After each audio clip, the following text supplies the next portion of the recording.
नमस्कार, स्वागत है आपका सत्यहिंदी.com पर। मैं हूं नीलू व्यास और एक बार आपके साथ फिर से जुड़ रही हूं आपके पसंदीदा कार्यक्रम आज का एजेंडा को लेकर। आपने कभी सुना कि किसी कोर्ट ने चुनाव आयोग को इस बुरी तरह फटकार लगाई हो कि ये कहा गया हो कि चुनाव आयोग ने इतनी लापरवाही की कि उसके खिलाफ मर्डर चार्जेस लगने चाहिए? जी हाँ, जो आज की बड़ी खबर है वो किस तरीके से मद्रास हाईकोर्ट ने चुनाव आयोग को ये कहा कि उन्होंने बड़ी बड़ी रैलीज को होने दिया अलग अलग राज्यों में जहां पर चुनाव थे और कोई सेफ्टी नॉर्म्स नहीं फॉलो किए गए, जिसकी वजह से आज कितने लोग मर रहे हैं, कितने लोग संक्रमित हैं। और यहां तक कि ये कह डाला कि the election commission should be put up on murder charges, यानी कि मर्डर चार्जेस लगाए जाने चाहिए। और ये भी कोर्ट ने कहा है कि अगर 2 मई को जिस दिन वोटों की गिनती होगी और अगर उस दिन सेफ्टी प्रोटोकॉल्स को फॉलो नहीं किया जाएगा तो वो वोटों की गिनती रुकवा देगा। कोर्ट इस बात को मद्रास हाई कोर्ट ने कहा है। ये एक पिटिशन था जो तमिलनाडु के जो स्टेट ट्रांसपोर्ट मिनिस्टर हैं विजय भास्कर, उन्होंने कहा था कि जो उनकी कंस्टिट्यूएंसी है करूर, वहां पर सेफ्टी प्रोटोकॉल फॉलो किया जाए और उसको लेकर आज मद्रास हाई कोर्ट ने इस बात को लेकर एक बड़ी टिप्पणी की। एक बहुत बड़ा संदेश है, न सिर्फ चुनाव आयोग के लिए बल्कि सरकार के लिए, तमाम पॉलिटिकल रैलीज के लिए। लेकिन आज यहाँ सबसे बड़ा सवाल यह है कि संवैधानिक एक जो संस्थान है चुनाव आयोग, अगर कोर्ट इतना बड़ा मैसेज चुनाव आयोग को दे रहा है तो आज प्रधानमंत्री नरेंद्र मोदी और उनकी सरकार इतने दिनों से इस चीज से अनभिज्ञ क्यों थी? और क्या अनभिज्ञ थी या वाकई में ये चीजें जानबूझकर कर रही थी? अभी तो ऐसा लगता है कि जिस तरीके से दूसरी लहर जो कोरोना की आई है और बिल्कुल तीव्रता से आई है, कि लगातार आज 5वां दिन है और 3 लाख से ज्यादा मामले आज भारत में हैं और लगभग 2000 से ज्यादा मौतें हो रही हैं। तो इसकी मेन वजह क्या थी? रोज हम इस बात को लेकर कह रहे हैं कि सरकार प्रिपेयर्ड नहीं थी, सरकार के जो सिस्टम्स हैं वो बिल्कुल खराब हैं। तो आज दोष किसे दिया जाए? क्या प्रधानमंत्री नरेंद्र मोदी को दोष दिया जाए, चुनाव आयोग को दिया जाए, या फिर जो पूरे सरकारी सिस्टम है, जो सरकारी तंत्र है, आप उसे दोष देंगे? लेकिन सब लोग ये कहते हैं कि जो देश का मुखिया है वो है प्रधानमंत्री। और अगर एक ऐसा प्रधानमंत्री, जिस तरीके से हमने प्रधानमंत्री नरेंद्र मोदी को देखा है कि जो सारी पावर्स हैं वो एक ही आदमी में सिमटी हुई हैं और वो है प्रधानमंत्री नरेंद्र मोदी, तो अगर सारी पावर्स उनके पास हैं, सारे सिस्टम्स के लिंकेजेस उनके पास हैं, सब तरीके से शासन वो करते हैं, सारे निर्णय वो करते हैं, तो आज क्या ये सवाल सही करना नहीं होगा कि हम प्रधानमंत्री से पूछें कि क्या ये आपकी चूक थी? क्या आप जिस चीज के लिए आज पूरे देश के सामने हाथ जोड़कर माफी मांगेंगे कि आपकी सरकार की ओर से कमी रह गई, आपका जो गवर्नेंस सिस्टम है वो फेल हो गया? शायद प्रधानमंत्री नरेंद्र मोदी के व्यक्तित्व को देखकर ये मुश्किल सा लग रहा है कि प्रधानमंत्री नरेंद्र मोदी राष्ट्र को सॉरी बोलेंगे या क्षमा मांगेंगे। और क्यों? क्योंकि ज्यादातर जो पॉलिटिकल लीडर्स हैं, जिनकी जो पावर्स हैं या जिन्हें हम कहते हैं कि बहुत ही पावरफुल लीडर्स हैं, आज चाहे हम बात डोनाल्ड ट्रंप की करें, चाहे जेयर बोल्सोनारो की करें, या फिर बेंजामिन नेतन्याहू की करें, ये सारे नेता ऐसे हैं जो कि जीतते हैं अपनी आम वोटरों की कंस्टिट्यूएंसी को देखकर। आम वोटर खुश तो इनकी जीत हो जाती है। और ऐसे में जो आम जनता है ये इसलिए ऐसा सोचती है क्योंकि उनको लगता है कि जो उनका नेता है वो सबसे पावरफुल है, वो भगवान की तरह है, उसमें डिवाइन पावर्स हैं, इसलिए उस नेता को वो फेल होता हुआ नहीं देख सकते। जो मैंने आपको उदाहरण दिए हैं, चाहे वो बेंजामिन नेतन्याहू के हो, चाहे जेयर बोल्सोनारो के हो, डोनाल्ड ट्रंप के हो, इनकी एक डिवाइन छवि थी कि बिल्कुल ये भगवान के रूप में है। तो क्या भगवान जैसा नेता आज अपनी हार मानेगा? शायद नहीं। लेकिन आज कुछ कड़े सवाल करने की घड़ी आ गई है। भले ही प्रधानमंत्री नरेंद्र मोदी और बीजेपी की सरकार कह रही हो कि नहीं, देखिए स्टेट गवर्नमेंट्स ने, यानी कि जो राज्य सरकारें हैं, उन्होंने नहीं किया। पॉलिटिकल ब्लेम गेम शुरू हो गया है कि देखिए आपने हमको नहीं दिया, हमने आपको नहीं दिया। इस समय वाकई में आत्मा को झकझोरने की जरूरत है और प्रधानमंत्री नरेंद्र मोदी से कड़े सवाल करने की जरूरत है कि अगर प्रधानमंत्री नरेंद्र मोदी की जो टास्क फोर्स, जो कोविड टास्क फोर्स बनाई गई थी, जिसमें यह कहा जाता था कि बड़े बड़े साइंटिस्ट्स हैं, बड़े बड़े एक्सपर्ट्स हैं, बड़े बड़े डॉक्टर्स हैं, बड़े बड़े सलाहकार हैं और प्रिंसिपल साइंटिफिक एडवाइजर हैं जो आपको समय समय पर जानकारी दे रहे हैं, आगे का जो कोविड कर्व है उसके बारे में जानकारी दे रहे हैं, तो क्या हुआ? आज इतनी तीव्रता से जो दूसरी कोरोना की लहर वापस आ गई, इसका मतलब प्रधानमंत्री नरेंद्र मोदी ने उन सारे एडवाइजर्स की कोई भी बात नहीं मानी। और अगर उन्होंने समय समय पर उनको सही एडवाइस दिया है तो क्या उन एडवाइस पर, जो भी उन्होंने सलाह दी है, उस पर क्या सरकारी तंत्र ने अमल किया था? ये सबसे बड़ा सवाल है। तो जिस तीव्रता से ये दूसरी लहर अब आई है और आक्रामक हो गई है, अभी ये नहीं पता है कि ये क्राइसिस का अंत कहां पर होगा। तो ये साफ दिखता है कि जो सरकारी तंत्र था वो बिल्कुल फेल हो चुका है। लेकिन मोदी जी और अमित शाह को तभी भी सुध नहीं थी, क्योंकि उनके लिए चुनाव प्रचार ज्यादा जरूरी था, ज्यादा भीड़ इकट्ठी करनी जरूरी थी। और भीड़ इतनी कि अभी हाल में बंगाल में खुद प्रधानमंत्री नरेंद्र मोदी ने खुश होकर कहा कि उन्होंने इतनी बड़ी भारी भीड़ बंगाल में पहले कभी नहीं देखी। और ये उस समय का वक्त है जब हॉस्पिटल्स के सामने एम्बुलेंसेस की लाइन लग रही थी, लोग मर रहे थे, परिवारों से चीख उठ रही थी और जितने भी शमशान घाट है वहां पर चिता जलनी शुरू हो गई थी। और फिर अचानक से क्या हुआ? जो इंटरनेशनल पेपर्स थे उन्होंने लिखना शुरू किया। अब आपको अगर इंटरनेशनल पेपर्स का मैं एक एक करके अगर आपको जिक्र करूं तो इसमें एक नहीं बल्कि बहुत सारे इंटरनेशनल पेपर्स ने भारत के शासन की, प्रशासन की, वहां के सरकार की कमियों को एक नहीं बल्कि कई एडिटोरियल्स में आका है। कुछ एग्जांपल्स मैं आपको यहां पर देना चाहती हूं। अप्रैल 22 को गार्डियन ने लिखा था, India's response to second covid wave is warning to other countries.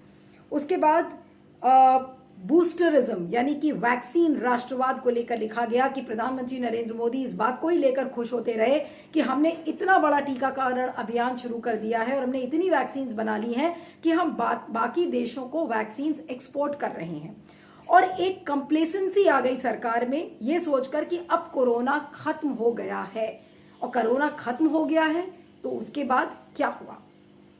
Corona खत्म ऐसा परसेप्शन बनाया गया, ऐसी छवि बनाई गई, क्योंकि फरवरी तक हमने देखा था कि जो कोविड के केसेस थे वो बहुत ज्यादा कम हो गए थे। लेकिन बहुत ज्यादा कम होने का मतलब क्या जो प्रधानमंत्री की जो साइंटिफिक टीम थी, उनके डॉक्टर्स थे, उनके सलाहकार थे, क्या उन्होंने प्रधानमंत्री नरेंद्र मोदी को ये नहीं बताया कि दूसरी लहर आ सकती है और वो घातक हो सकती है? तो जाहिर सी बात है कि एक्सपर्ट्स और डॉक्टर्स का कहना है कि हम तो बार बार वार्निंग्स दे रहे थे सरकार को, लेकिन सरकार ने उनकी नहीं सुनी। तो बार बार इन चीजों को लेकर लिखा गया है अलग अलग इंटरनेशनल पेपर्स में कि जो बूस्टरिज्म है, वैक्सीन नेशनलिज्म है और जो एक नॉर्मल सी जो सेट इन करने की कोशिश कर रही थी मोदी सरकार, वो आज सारी चीजें भारत में ले डूबा है। और वही एक बड़ी वजह है कि आज इतने लोग संक्रमित हो रहे हैं और इतने लोग पैंडेमिक से मर रहे हैं।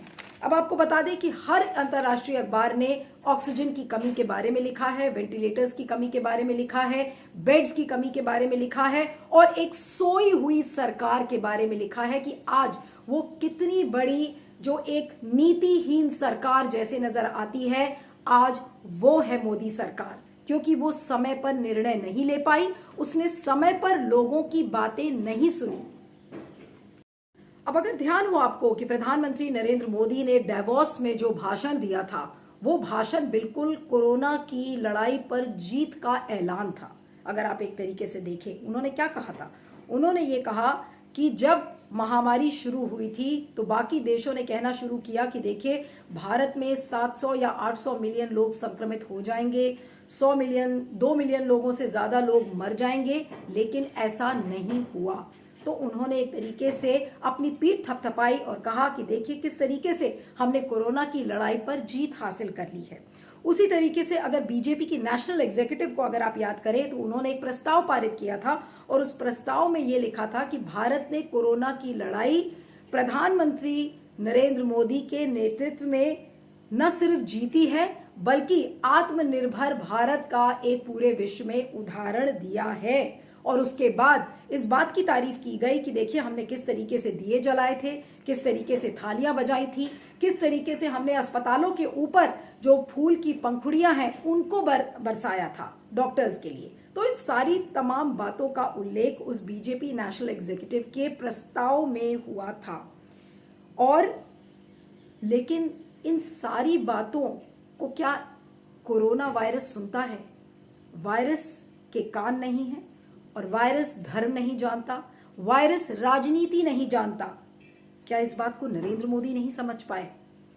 एक प्राइम मिनिस्टर होने के नाते, एक प्रधानमंत्री होने के नाते कम से कम उनको इस बात का तो पता होना चाहिए था कि वायरस ये सारी बातें नहीं सुनता, बल्कि वायरस इंतजार करता है उस मौके का जबकि वो लोगों को अच्छे से जकड़े।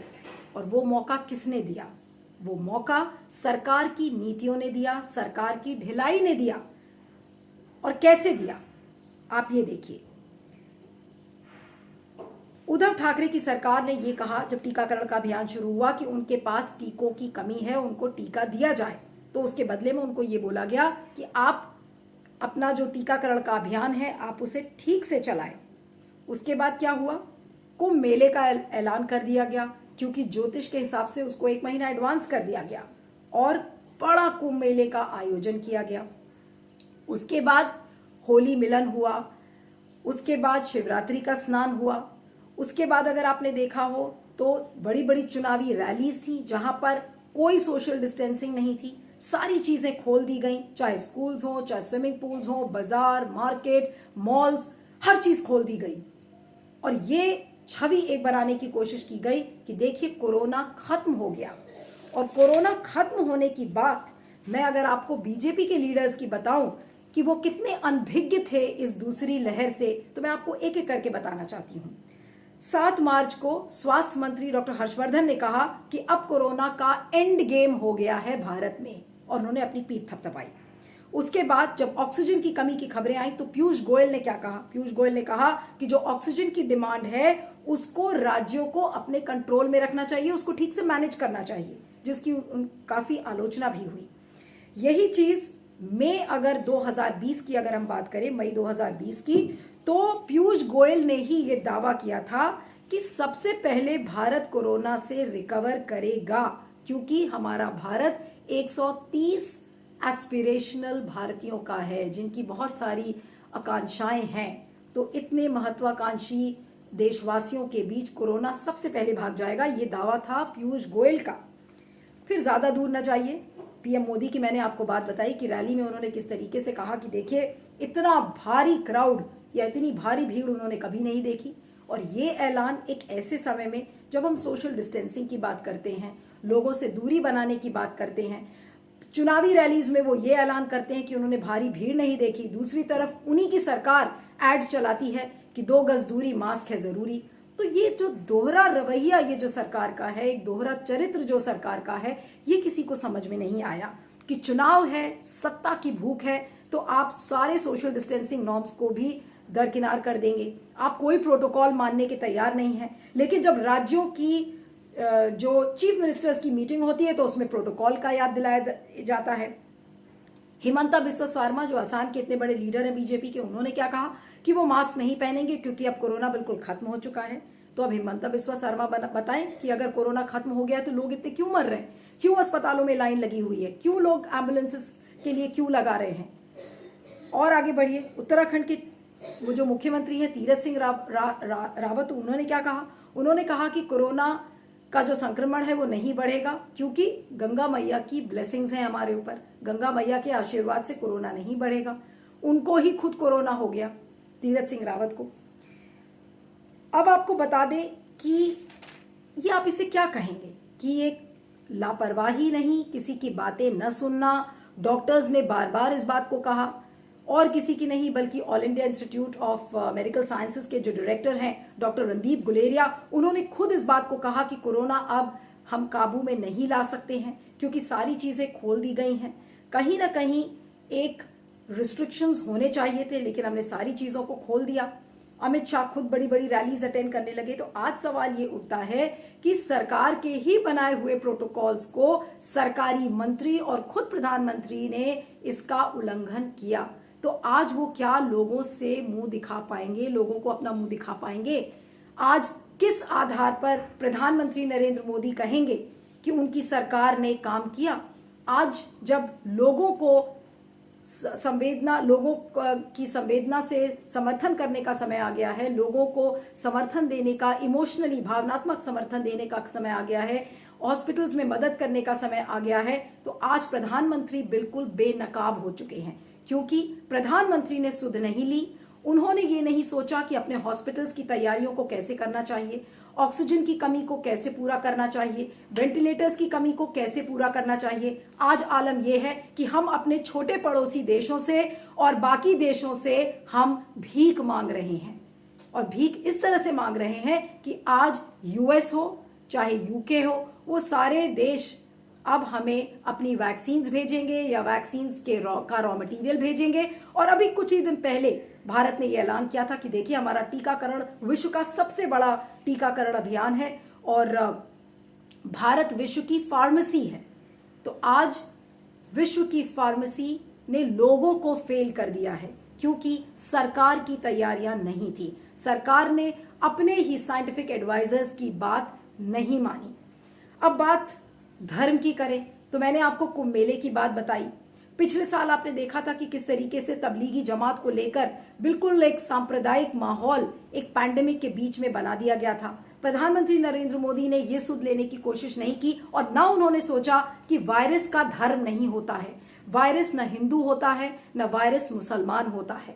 वायरस ये नहीं सुनता कि लोग मस्जिद में इकट्ठे होकर और एक जमात या तबलीगी जमात की तैयारी कर रहे हैं और जो इवेंट है उसकी तैयारी में लगे हैं। वायरस ने इस चीज को नहीं सुना, लेकिन वायरस उस मौके की ताक पर बैठा था कि जहां पर जैसे भी सरकार जिस दिन अपनी लचर अवस्था में आ जाएगी, उस दिन वायरस जकड़ लेगा। और आज वायरस ने भारत को अपनी दूसरी लहर में इस तरीके से जकड़ लिया है कि ये जो नरेंद्र मोदी सरकार है, इतने बड़े बड़े दावे करती थी कि देखिए हमने सब कोरोना को संभाल लिया, हमारे पास हर चीज का एक काट है, आज वो सरकार बेनकाब हो गई है।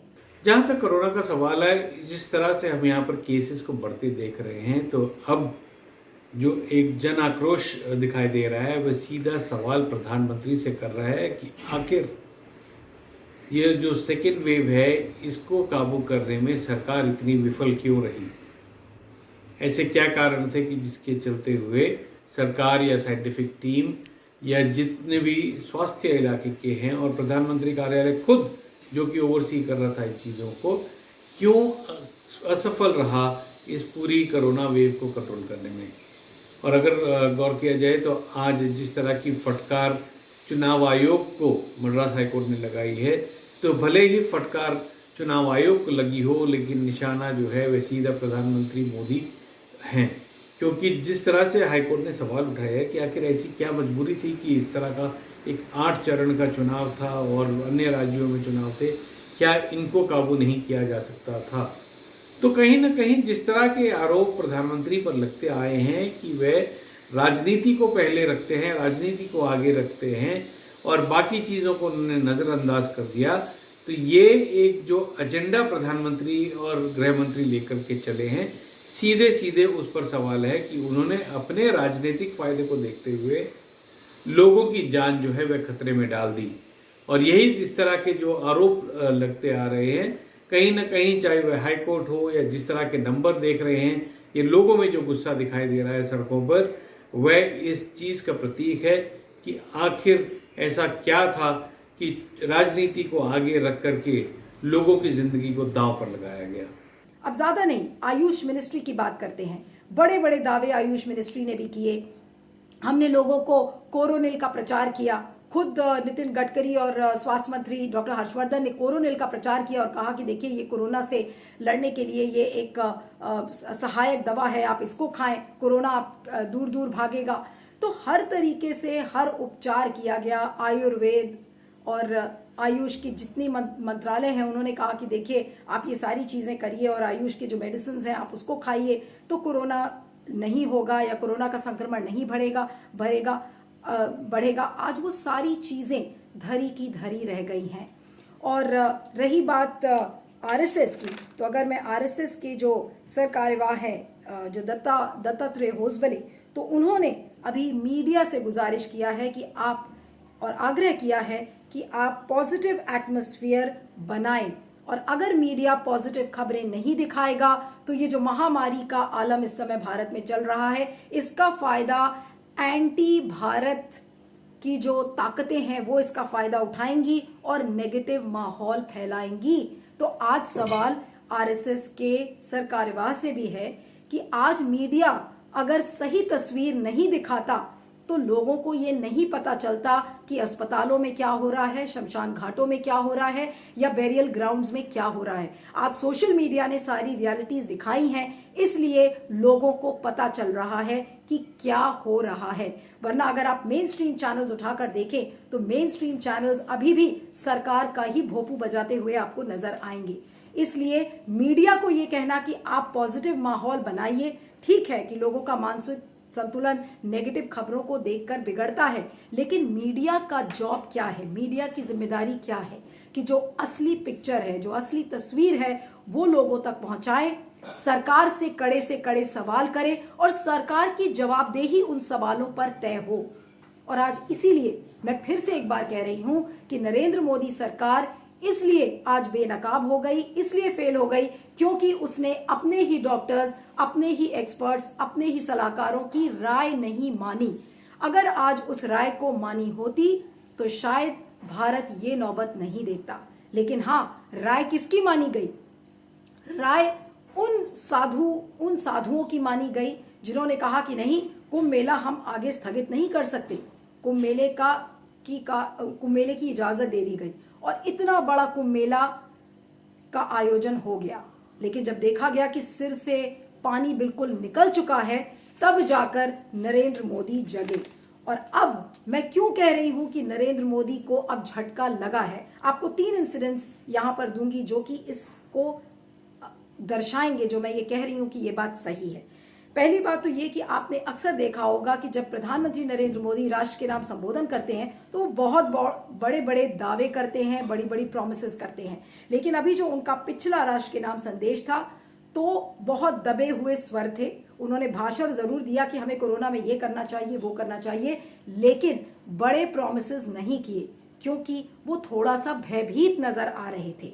अपनी गलती वो नहीं मान सकते, लेकिन थोड़ा डरे हुए नजर आ रहे थे। दूसरा जो बात थी जिसने कि नरेंद्र मोदी को खुद एज अ प्रधानमंत्री हिलाया, वो था डॉक्टर मनमोहन सिंह की चिट्ठी। डॉक्टर मनमोहन सिंह की जो चिट्ठी थी प्रधानमंत्री नरेंद्र मोदी को उन्होंने लिखी थी, तो उन्होंने कहा था कि एक पारदर्शी सिस्टम वैक्सीन पॉलिसी का आप तय करिए, और तमाम जो चीजें पूर्व प्रधानमंत्री मनमोहन सिंह ने कही थी उसको ठीक अगले दिन उसको इम्प्लीमेंट किया गया। तो उस बिना पर, उस आधार पर मैं ये कह रही हूं कि एक बार फिर से प्रधानमंत्री नरेंद्र मोदी बेनकाब हुए। उसके बाद जो तीसरी एक जो चीज है, प्रधानमंत्री नरेंद्र मोदी ने अपनी जो लास्ट लेग की जितनी भी पश्चिम बंगाल की रैलीज थी उनको कैंसिल कर दिया, ये सोचते हुए कि अब उनकी आलोचना कुछ ज्यादा ही हो जाएगी। तो इसलिए उन्होंने अपनी रैलीज को बंद कर दिया और कहा कि अब रैलीज पर वो नहीं जाएंगे।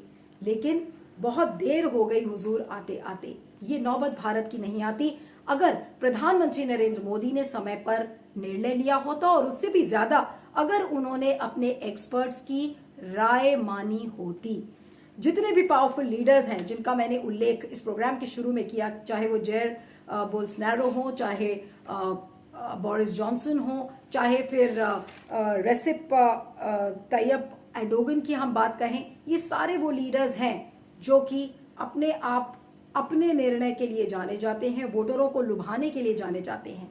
लेकिन ये वही लीडर्स हैं जो कि जल्दी सॉरी नहीं बोलते, और उसी श्रृंखला में, उसी श्रेणी में आज प्रधानमंत्री नरेंद्र मोदी भी हैं।